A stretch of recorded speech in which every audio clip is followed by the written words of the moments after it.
ভিডিওটা স্টার্ট কর। নমস্কার, আমি হিয়া বোস।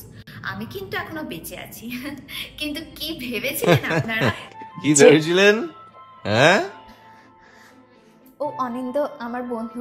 বল তুই। কিছুদিন আগেই মুম্বাইয়ের এক ফেমাস হিরোইন কাম মডেল নীলম শর্মা, ওর একটা নিউজ অ্যানাউন্সমেন্ট বেরিয়েছিল যে নীলম শর্মা নাকি ক্যান্সারে মারা গেছে। ওটা একটা ফেক নিউজ, ফলোয়ার্স বাড়ানোর স্টান্টবাজি। আর ঠিক এই কারণে আমি এই গেমটা খেলবো। কিছুদিনের জন্য সবাই জানবে the social influencer Hiya Bose heart অ্যাটাকে মারা গেছে। তার কিছুদিনের পরই একটা টুইস্ট আসবে।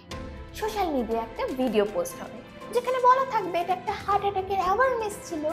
আর তার সাথে সাথে আমার ফলোয়ার আবার মানুষের ইমোশন নিয়ে খেলবে। এই খেলতে খেলতেই একদিন মরবে। ও হ্যালো, ও আমার মার্কেটিং ম্যানেজার। তো তুমি এই বিষয়গুলো প্লিজ না বলিও না। ওই আমার 2 মিলিয়ন ফলোয়ার্সটা কিন্তু বাড়িয়েছে। একেবারেই ও তোলে না, তুলেছে তোমার এই শরীরটা।